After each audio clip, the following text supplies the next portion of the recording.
The chipped porcelain of the mug warmed my hands. Coffee, black, like my mama always drank it. I needed it this morning. Needed the grounding, the familiar sting of the caffeine. I was staring out the window, at a perfectly manicured lawn that felt a million miles away from my own little patch of weeds and wildflowers back in Atlanta. No maid lasted a day with the Billionaires triplets until the black woman arrived and changed everything. That's what the ad had said. I'd scoffed. When I first saw it, sounded like some trashy romance novel. But desperation does things to a person. Desperation makes you swallow your pride and answer an ad that smells like a plot cooked up for daytime television. My savings were dwindling faster than ice in July. My landlord was starting to give me the side eye, and the thought of letting Mama down, of not being able to keep the house she worked so hard for, it kept me up at night. So, I applied. Figured I had nothing to lose but a little dignity. The interview with Mr. Davenport had been surreal. He was handsome, no doubt about it. The kind of handsome that's polished and expensive, like a sports car you know you can never afford. But his eyes, they were tired. Really, really tired.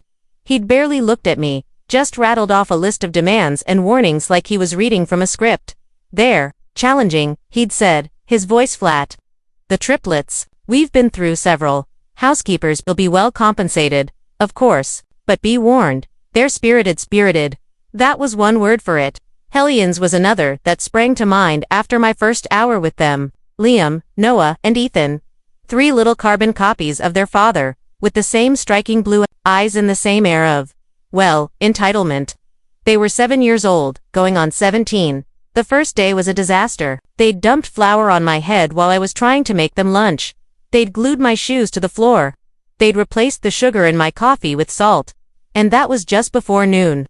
I'd spent the afternoon dodging water balloons, untangling Christmas lights they'd strung across the living room, and trying to decipher the elaborate lie they'd told their father about how I had started a food fight in the dining room. By 5 o'clock, I was ready to pack my bags and run. I'd cleaned up worse messes, dealt with worse attitudes. But there was something about the cold, calculated way these kids went about their mischief that made my skin crawl. It wasn't just childish pranks. It was a test, a game. And I was the target. Mr. Davenport hadn't even raised an eyebrow when I'd recounted the day's events. He just sighed and wrote me a check. I understand, he'd said, his voice weary. Thank you for trying. I almost took the check. Almost walked away. But then I saw their faces. 3 little faces peering down at me from the grand staircase. Their eyes filled with something that wasn't quite triumph, but wasn't quite happy either. It was empty. Like they were expecting me to leave. Like everyone always left. That's when something snapped inside me. I'd spent my whole life being underestimated, being told I wasn't good enough, wasn't smart enough, wasn't worthy, and I wasn't about to let 3 little boys break me. Mr. Davenport, I said, my voice surprisingly steady. I'm not quitting. Not yet. He looked surprised. Actually surprised. Like I'd just sprouted wings and started singing opera. Are you sure?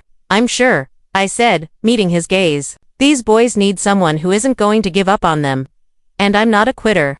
He hesitated for a moment, then nodded slowly. All right, Ms. Johnson, wasn't it? Just call me Lena, I said. The next day, I changed my tactics. No more tiptoeing around. No more trying to be the cool housekeeper. I came in armed with a plan. And a whole lot of patience.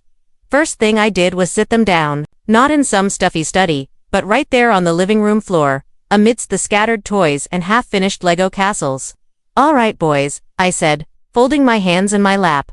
Let's talk. I know you're smart, I know you're bored, and I know you're probably wondering why I'm still here. They looked at me, their expressions guarded.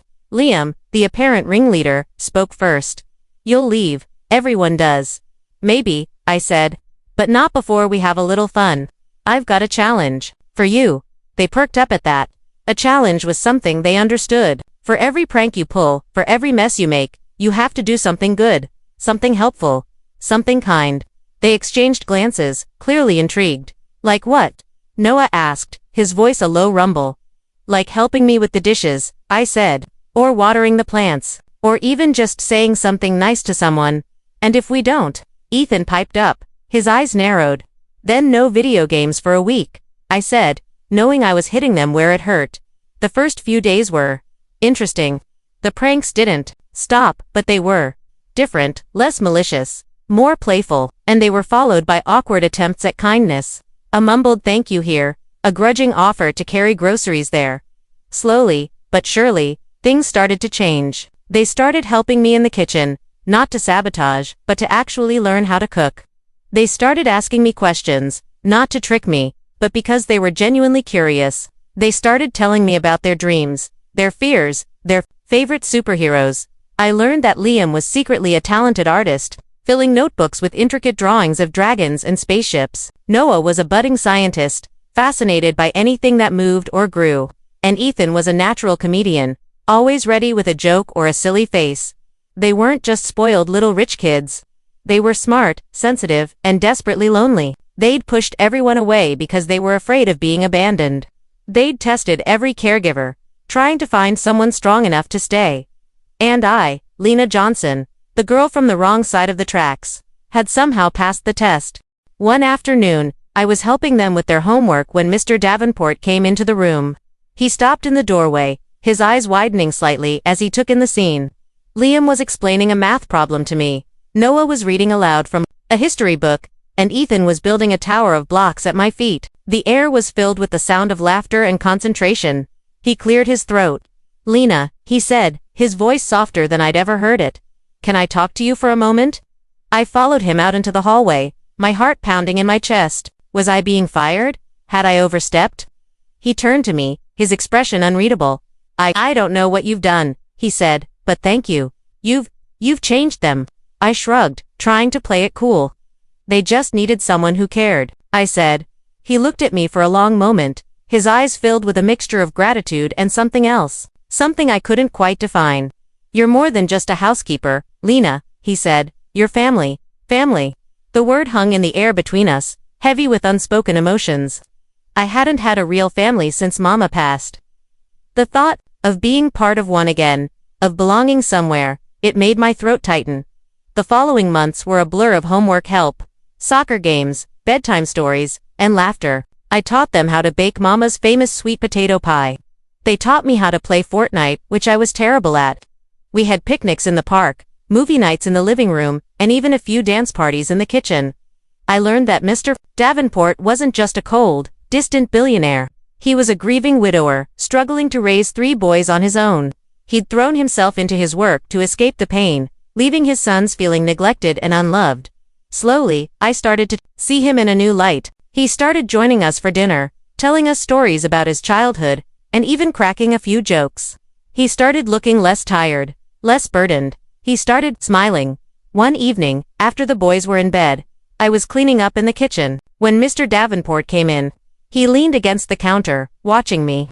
"Lena," he said, his voice hesitant. I wanted to ask you something." My heart skipped a beat. I had a feeling I knew what was coming. "The boys, they've been asking about you. About whether you're going to stay." I looked down at the soapy water, my hands suddenly trembling. I don't know," I said, my voice barely a whisper. "I never planned on staying this long." He stepped closer, his hand gently touching my arm. "Lena," he said, his voice soft. "We want you to stay, all of us." I looked up at him, my eyes filled with tears. "But I'm just a housekeeper," I said. He smiled, a warm, genuine smile that reached his eyes. "You're so much more than that, Lena. You're the one who brought us back to life. You're the one who showed us how to be a family again." He paused, taking a deep breath. "Lena," he said, his voice filled with emotion. "Will you stay? Will you be a part of our family? Will you marry me?" I stared at him, speechless. The words hung in the air between us, shimmering with possibility. Marry him. Marry a billionaire? It sounded like something out of a fairy tale, but it didn't feel like a fairy tale. It felt real. It felt right. I thought about Mama, about how proud she would be. I thought about the boys, about how much they needed me. I thought about Mr. Davenport, about the way he looked at me, the way he made me feel. "Yes," I said, my voice choked with emotion. "Yes, I'll marry you." He pulled me into his arms, holding me tight, and in that moment, standing in the kitchen of a billionaire's mansion, surrounded by the echoes of laughter and love, I knew I was exactly where I was supposed to be. The chipped porcelain mug sat empty on the counter. The sun was rising, casting a golden glow over the perfectly manicured lawn. I wasn't just a housekeeper anymore. I was a mother, a wife, a part of something bigger than myself. And it all started with a desperate ad and 3 little boys who needed someone to believe in them. Someone who wouldn't give up. Someone who would stay. And I, Lena Johnson, the black woman who answered that ad, had finally found my family, my home, my happily ever after. It wasn't a fairy tale. It was real life. And it was beautiful.